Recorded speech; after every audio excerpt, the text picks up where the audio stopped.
안녕하세요, 지인쌤입니다. 안녕하세요, 미테라입니다. 네, 테라님 우리 벌써 두 번째 그죠? 그러게요. 네. 한결 친숙하네요. 네.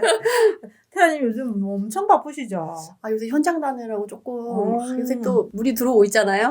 물 들어올 때 노져야 되죠? 그렇죠. 물 들어올 때 노져오려면 열심히 다녀야 돼요. 저는 보통 데이터로 분석을 많이 하는데 테라님 네네. 같은 경우는 데이터 분석도 하고 현장도 많이 다니시잖아요. 그렇죠. 최근에 어디 현장 좀 다녀오셨어요? 최근에 좀 비규제 지역도 많이 다니고 수도권 위주로 지금 서울은 조금 뭐라고 할까 너무 이제 종부세 때문에 움직이시기 부담스러워 하셔가지고 그렇죠. 인천이나 이제 경기도 쪽으로 사람들이 많이 보시는데 저는 경기도권이 먼저일 것 같아서 경기도권이랑 이제 비규제 지역 중에 이제 지방 지역으로 여러 군데 다니고 있어요. 그럼 우리 오늘 데이터랑 현장을 매칭할 지역이 어딜까요?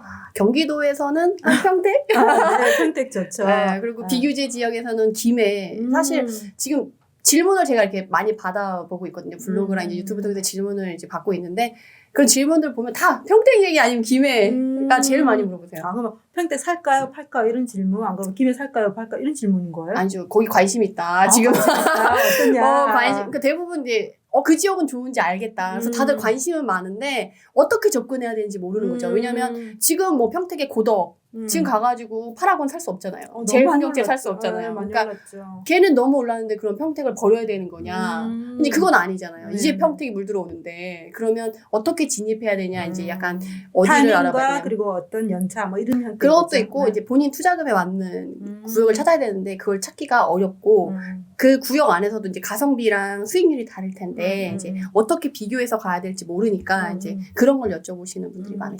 그러면 이제 지역 현장을 가기 전에 네네네. 먼저 데이터로 좀 보시나요? 그럼요. 그래서 제가 네. 그 강의를 할 때 데이터를 쫙 보여드리면서 여기를 왜 봐야 되는지부터 시작해서 제가 현장에 가서 이제 본 것들이 실제로 데이터로 나타나는지를 봐요. 왜냐면 현장은 되게 미시적인 관점으로밖에 볼 수가 없는데 그렇죠. 데이터는 약간 거시적인 관점으로 같이 볼 수 있기 때문에 그것들이 이제 믹스가 됐을 때 확신을 갖기가 훨씬 좋거든요. 그래서 그런 부분을 같이 보여드려요. 수강생분들한테. 그러면 예를 들면 평택을 다녀오셨다 그러는데 평택이 어떤 데이터를 보고 다녀오신 거예요? 최근에 상승률을 본 거죠. 경기도권 내에서 지금 최근에 3년 내 상승률과 1년 내 상승률을 봤을 때 그냥 좀 길게 짧게 이렇게 네네. 왜냐면 그때마다 이제 그 사건이 있었잖아요. 그러니까 우리가 대세 상승장이라고 하는 갭 투자가 끝나고 이제 똘똘한 한치가 시작된 이후의 상승분과 그리고 최근에 약간 정책 상승률이라고 해가지고 최근에 1년의 정책 상승률을 구분해서 볼 수가 있는데 그 두 개의 상승률을 반영해서 봤을 때 지금 전국적으로 또는 경기도권 내에서 수도권 내에서 상대적으로 덜 오른 네. 가치가 있는데 덜 오른 애들을 이제 고르려고 할 때 데이터를 보는 거죠. 그렇게 봤을 때 평택이 저기 경기도권 내에서 막 30위권 이렇게 돼 있더라고요. 멀죠. 여기는 입주 물량이 굉장히 많았잖아요. 그죠? 입주 물량 때문에 계속 눌림이 있었죠. 그렇죠? 네, 근데 대장들은 같지만. 그렇죠. 근데 평택이 경기도권 안에서 정말 자급자족 도시로서 우뚝 서는 도시가 몇 안 되는데 네, 지금 네, 평택이 네. 그 준비가 거의 마무리되고 확정시 돼서 가시화되고 있는 상황이기 때문에 이게 너무 물이 들어온 상태에서 가려면 너무 높아서 못 들어가요. 그래서 조금 주정도 많이 들어가죠. 네, 그러니까 좀 일찍 들어가셔야지 먹을 것도 있고 진입 장벽도 낮기 때문에 전 지금부터 조금 보셔야 된다고 생각을 하거든요. 그러면 3년의 가격 증감분과 정책에 의한 이제 네. 1년의 가격 증감분을 보고 현장을 가신 거네요. 그렇죠. 요즘 현장 간 분위기는 어때요? 평택은 최근에 또 사건이 하나 있었어요. 3월 9일날 네. 그 평택시청에서 발표를 하나 했거든요. 그러니까 어떤 발표냐면 개발 제한 구역을 지정하는 공고문이 하나 떴어요. 근데 그게 뭐였냐면 그러니까 삼성단지가 들어오잖아요. 고덕 쪽에 네네네네. 국제도시 안에 삼성단지가 들어가는데 거기 안에 삼성은 들어갈 수 있어요. 근데 삼성이 혼자 일하는 게 아니잖아요. 네. 협력업체들이랑 같이 일하잖아요. 근데 맞죠. 문제는 삼성 본사는 들어가는데 협력업체들이 갈 단지가 없는 거죠. 평택이 워낙에 중소단지들이 일반 산업단지들이 많지만 흩어져 있고 조금하게 있고 그런 데는 이미 중소기업들이 다 차지를 하고 있어가지고 걔는 협력업체가 삼성이랑 같이 일할 때 편하게 이제 일을 할 만한 단지가 없어서 전부터 이제 요청을 했었대요. 그래서 그걸 해달라 했었는데 그게 이제 가시화되지 않았었는데 이제 그 고덕 밑에 지제역 앞에 그러니까 지제역을 기준으로 해가지고 이제 오른쪽에 있고 왼쪽에 있잖아요. 그 왼쪽에 일부 지역을 그린벨트를 그죠. 일부 지역에 개발 이제 이거 찜 해놓은 거죠. 평택시장이 이거 개발할 거니까 다른 사람 못 건드리라고 찜을 해놓는 그 개발 제한구역 지정 공고가 난 거예요. 3월 9일 날. 근데 마침 그때 그쪽 부근에 있는 단지를 얘기해도 되나요? 예, 괜찮죠. 네네. 여기 평택에 시그니처가 있거든요. 네네. 그 시그니처가 입주장이 시작됐어요. 그럼 그러니까 그대로 완전히 붕붕 그렇죠. 떴겠네요. 그래서 그 주에 부동산이 난리가 났어요. 그래서 제가 그 주 그 분위기 어떨지 알아보려고 가서 현장 갔어요? 가지는 못하고 제가 전화를 했었더니 그래서 사장님이 쌍욕은 아니지만 이제 조금 세게 얘기하시더라고요. 이렇게 전화로 하면 되겠냐. 와야지. 지금 온 사람도 줄 서 있는데 전화 언제 받고 있냐. 내가 지금 이렇게 전화하는 와중에도 옆에 사람들 다 기다리고 있다. 물어볼 거면 와서 물어봐. 약간 이런 식으로 지금 물건이 없어서. 매수의 시장이네 완전히. 거기는 매수. 그 피도 이미 뭐 5천 정도, 7천 정도 붙었고 그 주에 5천짜리는 거의 나간 것 같았고 거의 이제 7천 사이에 있는 애들 위주로 이제 잡아갈 사람들 잡아가는 그런. 특히 평택은 또 조정 지역이어가지고 그러니까 전매가 안 되잖아요. 그래서 입주장에만 이제 시작이 될 수 있어가지고 불이 붙은 거죠. 그랬구나. 네, 그리고 상대적으로 쌌어요. 고덕이랑 비교하면 반값밖에 안 됐거든요. 반값밖에 안 됐어요. 네, 고덕이 10억인데 거기가 지금 뭐 5억 밑에였어요. 5억 밑에였어요. 저렴하게 되긴 했네. 네, 그렇죠? 거의 4억 전후 정도 됐던 것 같아요. 워낙 여러 단지를 봐서 정확히 지금 데이터로 좀 살펴보니까 평택 같은 경우는 작년 3월부터 우리가 시장 강도 0이 이제 출발을 하면서 시장이 좀 움직였는데 오늘 어쨌든 전체 평균이다 보니까 아까 고덕이란 이런 지역들은 그 이전에 움직였을 거라는 거죠. 그렇죠, 그렇죠. 네, 근데 평균적으로 이제 2000년 4년 3월부터 움직였다 하면 그 전체적인 시장에서는 그래도 움직이는 단지들이 더 많았다라고 볼 수 있는 건데 최근에는 그 움직이는 단지들이 작년 3월이니까 더 많은 시간이 갔으니까 지금 1년이 지났잖아요. 그럼 더 많은 단지들이 거의 움직임이 많겠네요. 그러니까 네, 그래서 고덕은 사실 평택에서 이제 따로 봐야죠. 수원에서 광교를 따로 보듯이. 그래서 고덕은 따로 봐야 되는데 작년 12월에 평택이 그때는 좀 조용했어요. 그러면서 이제 12월 달에 비규제 지역 이제 별로 안 남고 이제 규제 지역이 111개 곳으로 발표가 난 이후로 평택이 또 불이 붙었거든요. 네, 팽팽해졌으니까. 네, 평평해져서 이제 평택이 그때 한 1, 2개월 사이에, 그러니까 12월 달부터 1, 2월까지 거래가 많이 됐는데 그 사이에 1억씩 오른 단지들이 너무 많았고. 2달 사이에? 네네네. 제가 보던 애도 명의가 없어서 못 샀는데 걔가 1억 5천이 날라갔더라고요. 그래가지고 제가 12%의 장벽은 아무것도 아니라는 걸 다시 한번 느껴서 그 다음에 열받아서 했잖아요. 진짜로? 그래서 그러고 보니까 그러네요. 지난번에도 촬영할 때도 제가 그때 잔금인가 치렀다고 했는데 이번엔 또 계약금 넣고 왔어요. 12% 내고 그냥 12%? 네, 그냥 12% 냈어요. 이게 주저하면 안 되겠더라고요. 급등하니까 그게 아까운 건 아니라는 거는 그렇죠. 한 달이면 취등록세 뽑는데 굳이 약간 그런 생각이 들더라고요. 확실히 지금 현장에 계신 분은 다르시네. 왜냐면 그 요새 8% 12% 사람들이 신경 안 써요. 약간 수도권 분위기 그런 것 같아 지금. 네, 그래서 부동산 사장님들도 요새 누가 그런 거 신경 써? 8% 12% 그냥 물건이 없어서 못 사지. 그만큼 상승분이 크다라고 생각하기 때문에 뭐 아깝지 않게 생각하는 거네요. 네, 그리고 매물도 그 자리에서 막 몇천씩 올리는 그 정도로 지금 분위기가 뜨거워요? 뜨거운 지금 완전 뜨겁죠. 그래서 근데 조금 수도권은 조금 더 뜨겁고 이제 비규제 지역 이제는 조금 덜하긴 한데 물이 들어오기 시작하면 그쪽도 이제 그렇게 되겠죠. 근데 그럴 때 우리가 들어가서 하면 너무 힘들고 진입장벽이 높아지고 수익이 떨어지니까 차라리 좀 안목이 있으면 조금 먼저 들어가면 좋죠. 그럼 지금 어쨌든 2000년 3월부터 움직였고 지금 최근까지도 굉장히 뜨겁다라고 얘기를 하면 지금 평택에 관심 있으신 분들 지금도 기회가 있을까요? 많죠. 지금 평택이 너무 좋은 게 전세가는 많이 올랐는데 아직 매매가가 안 움직이는 애들이 되게 많아요. 그리고 평택이 지금 전체적으로 고덕부터 시작해서 그 옆에 지제, 세교, 동삭동, 그리고 용의동, 죽백동 이쪽 애들이 다 지금 신축이 들어가 있는 라인이라서 그쪽 애들은 지금 갭이 조금 벌어져 있지만 최근에 전세가 상승률이 높고 그리고 그 밑에 있는 약간 구도심이라고 할 만한 애들은 신축 아니고 약간 준신축. 준신축 애들은 갭이 정말 작아요. 저 30평대인데 묵지도 봤어요. 데이터로 보니까 지금 가장 많이 오르는 애가 용의동이 전세가율이 좀 많이 올라가는 것 같아요. 용의동. 용의동은 또 약간 동별 특성이 있어요. 평택은. 평택은 그러니까 제가 이제 설명을 드릴 때 이 동별 특성이랑 구역 특성을 나눠드리는데 용의동 같은 경우는 동삭이나 죽백이랑은 좀 또 다른 특성이 있어요. 용의동 자체가. 어떤 특성이 있을까요? 얘네는 그 옆에 있는 안성 IC인가 안산 IC인가 제가 이름을 항상 헷갈려서 그러는데 거기 IC 근처에 있고 그 앞에 코스트코가 있어요. 코스트코 아니고 안산 스타필드. 스타필드. 네. 요새 또 쇼핑몰이 워낙 많아가지고. 저는 스타필드를 한 번도 가보지 않았는데 어때요? 스타필드는? 스타필드 좋죠. 어른들의 놀이터. 그래요? 어른들의 놀이터 분위기. 그럼 안에서 밥도 먹고 쇼핑도 하고. 네, 저 애들도 풀어놓을 수 있고.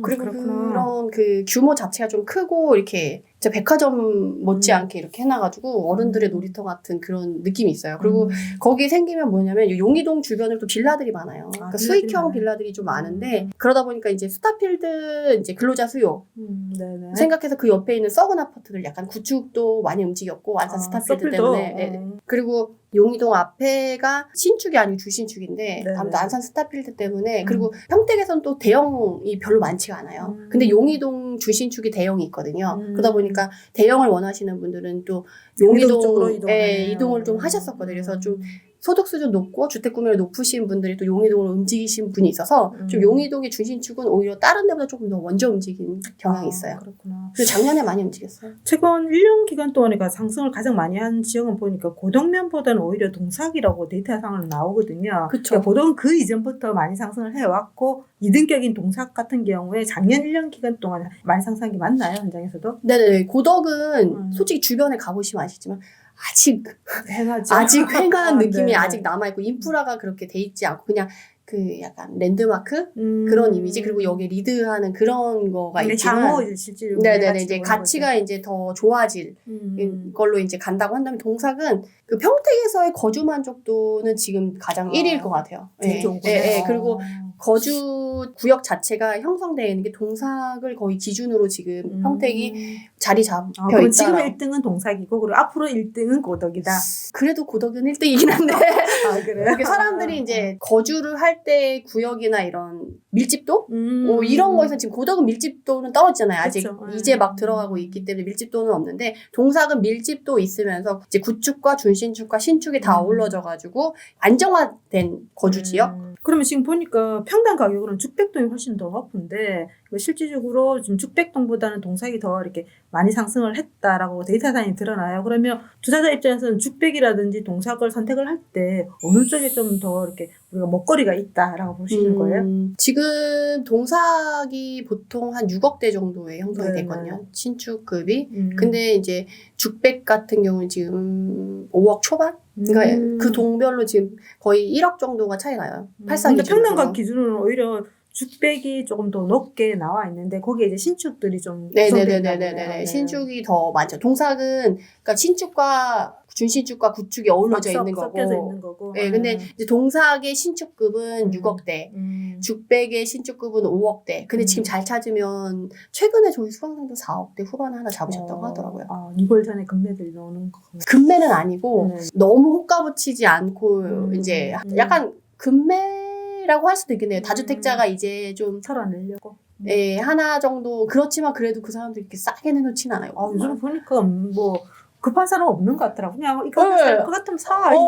전혀 급하지 않아요. 네, 다주택자 어떻게 세금 이유가 확실한데 안 급해요라고 얘기하면 이유는 있어도 그 사람이 급하진 않다고. 뭐 살라면 사시고 말라면 마세요. 네, 분위기 약간 그런 것 같더라고요. 그냥 서로 기분상 2, 300이나 500 깎아주는 정도지 심하게 몇 천씩 깎아주고 막 이런 분위기는 아니더라고요.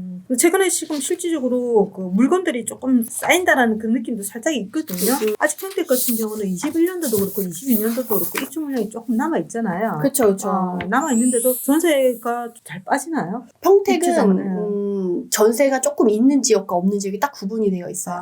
이게 딱 나뉘어지네. 네, 전세 하나도 없어서 지금 부르면 다 나가요. 약간 이런 분위기의 구역들이 있고 그렇지 않은 지역이 있는 거죠. 특히나 이제 최근에 그 지금 입주했던 아까 그 시그니처 걔네는 전세가 빨리 빠지지 않죠. 왜냐면 지금 또 투자자들이 많이 들어가고 있고 입주 시기니까 한꺼번에 매물이 나왔잖아요. 그러니까 그런 애들은 전세가 좀 쌓였는데 다른 지역은 뭐 전세 하나도 없어요. 오히려 동삭이라든지 죽백 이런 데는 전세가 없어요. 기회예요. 그 앞에 오히려 서정동이라던가 그 위쪽에 이제 장당동이라던가 이제 준신축급들이 모여 있는 데 가면 오히려 전세가 더 귀해요. 그렇구나. 네네네. 실수요자들이 있는 곳은 오히려 전세가 좀 귀한 형태이고 그쵸. 입주장 같은 경우는 조금 물자가 밀려 있는 형태이고. 그렇죠. 입주장은 또 어쩔 수가 없지. 네네. 그러면 오히려 입주장보다는 약간 준신축 있는 곳으로 공략하는 것도 괜찮겠네요. 그런 데가 이제 무피가 되죠. 그렇군요. 네네네. 좋은 데들이 있더라고요. 잘 찾아오세요. 최근에 보니까 거래가 많이 된 데를 보니까 부영사랑으로라는 이 아파트가 단지가 최근에 좀 거래가 좀 되고 있는 것 같은데 준신축인 것 같아요. 그래서 준신축임에도 불구하고 전세거래 한 80% 정도 되더라고요. 투자자는 보통 어디 기준으로 많이 들어가는 게 많이 붙어 있는 곳으로 가는 건지 안 그러면 미래 가치가 있는 곳으로 가는 건지 딱 나눠져 있는 것 같아요. 그냥 12% 생각 안 하고 이제 가격대랑 갭 맞으면 들어가시는 분들이 있고 좀 다주택자니까. 싸다는 느낌으로 그쵸, 미리 진입한다. 미리 진입한다. 왜냐면 지금 준신축급들도 웬만한 수원이나 동탄 이런 데 가면 5억 밑에 없거든요. 없죠. 근데 평택이 지금 5억 밑에 있는 애들이 있으면 상대적으로 되게 싸 보이는 거지. 근데 이제 그 외에 다른 다주택자분들은 공시지가 1억 이하 찾아다니는 거죠. 지금 이 부영 서양으로 이거 지금 얘기하신 애도 얘도 공시지가 1억 이하잖아요. 그래서 그러니까 이게 준신축인데 1억 이하인 거예요. 그러니까 많이 들어가신 것 같아요. 네, 그래서 이제 저 같은 경우도 이제 1억 이하 하실 때도 이제 실수요 받쳐주는 준신축급으로 들어가라고 말씀을 많이 드리거든요. 그러니까 그런 것들이 만약에 그 규제의 향방이 바뀌더라도 그런 애들은 실거주자가 받쳐줄 거기 때문에 그런 데로 들어가시라고 저는 추천을 드리는데. 수리도 별로 안 해도 되잖아. 오래된 아파트는 수리해달라고 세입자들이 전화하면 그게 엄청 힘들잖아요. 그죠? 처음부터 올수리 아니면 들어가질 않아요. 그래? 그래서 기본 이제 세팅을 할 때 그 수리비까지 아예 투자금에 넣고 시작을 하죠. 그러면 아직까지 평택 같은 경우는 지금 이제 전세 물량이 쌓이는 곳도 있고 지금 그렇지 않는 곳이 있다. 그래서 이것을 우리가 실질적으로 데이터를 봐야 되나, 현장에 매물을 체크를 해야 되나, 그럼 중개사님도 확인해야 되나? 전체적으로 한번 데이터를 보신 다음에 네. 그 현장에 가서 확인을 하셔야 될 것 같아요. 왜냐하면 데이터상에는 아직 반영이 안 된 현장들이 있거든요. 네네. 그리고 이제 단지 안에서 물 흐름이 이제 퍼져나가는 그거는 현장이 빠르지 데이터는 조금 늦거든요. 아까 서두에 굉장히 시장이 약간 뭐 중개사님이 짜증을 낼 정도로 하셨다면 그런 시장 같은 경우는 실제로 데이터가 현장을 많이 못 따라가죠. 그죠. 훨씬 더 이렇게 빠르게 진행을 하기 때문에. 그렇죠. 그 자리에서 막 오를 텐데. 뭐 3천 이런 식으로. 아니 뭐 거기는 그렇게 빠른 시장은 아니었어요. 근데 이제 물이 더 들어오고 하고 이제 한 번 지나가죠. 그러니까 흔히 그렇잖아요. 버스 한 번 지나갔다, 버스 두 번 지나갔다 뭐 이렇게 할 때마다 이제 좀 갭이 벌어질 거고.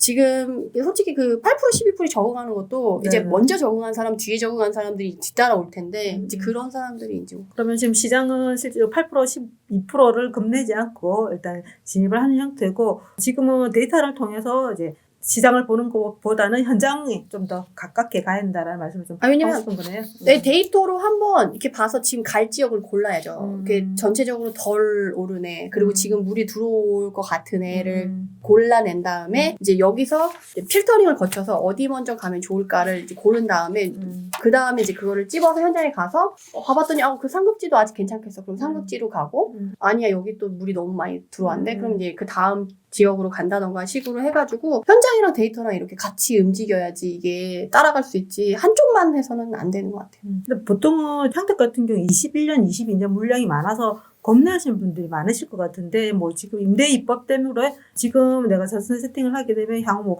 짧게는 3년, 4년 정도를 바라보고 입주 물량이 부족하다라고 생각해서 많은 분들이 지금 투자 진입을 하신다라고 보시는 거예요? 물론 그 이유도 있긴 한데 네네. 사실 전에는 공급 물량이 끝나는 그 시기쯤이나 전후로 그쵸, 사람들이 많이 투자를 갔죠. 많이 했는데 지금은 정책의 영향으로 인해서 사람들이 먼저 움직인다는 걸 사람들이 이미 이제 학습 효과가 있어가지고 그런 거예요. 그리고서 얘네가 그러니까 지역마다 1년 먼저 들어가는 애들이 있고 2년 먼저 들어가는 그렇죠, 지역이 그렇죠. 있더라고요. 네네. 그래서 근데 평택은 너무도 명확하잖아요. 그러니까 사람들이 선진입하는 거죠. 왜냐면 고덕 날아가는 걸 이미 지금 사람들이 보고 있기 때문에 다른 애가 고덕처럼 날아가면 못 따라가잖아요. 네, 그렇죠. 그러니까 학습을 미리 먼저 했다는 말씀이죠. 그렇죠, 그렇죠. 그래서 미리 들어가서 지금 갭이 또 붙었잖아요. 전세 80% 정도. 네, 임대차법 때문에 지금 붙었기 때문에 지금 평택은 그런 식으로 갭이 많이 붙어 있는 지역이 생각보다 많아요. 그리고 다른 지역에 비해 동삭동이나 이런 애들도 지금 갭이 1, 2억이면 1, 2억 사이에 다 안에 들어오거든요. 네. 근데 다른 지역은 안 그렇거든요. 2, 3억 때까지 벌어져 있어요. 네네네. 그러면 내가 1, 2억 가지고 투자할 수 있는 지역이 나중에는 2, 3억을 가져야만 들어갈 수 있는 그런 진입 장벽이 높아지기 때문에 진입할 수 있을 때 들어간다는 거예요. 선진입을 한다는 말씀이죠. 예. 그런 다음에 나중에 이제 전세가 올려받으면서 투자금을 회수하면 되니까. 평택 같은 경우는 14년도부터 22년도까지 물량이 많음에도 불구하고 고덕의 실질적으로 학습 효과 때문에도 지금 전세가율도 올라와 있는 상태에서는 진입하기 적정한 지역이다라는 걸 우리 태연이랑 한번 훑어보니까 그럴 것 같아요. 그래서 따끈따끈한 소식 감사합니다. 네네.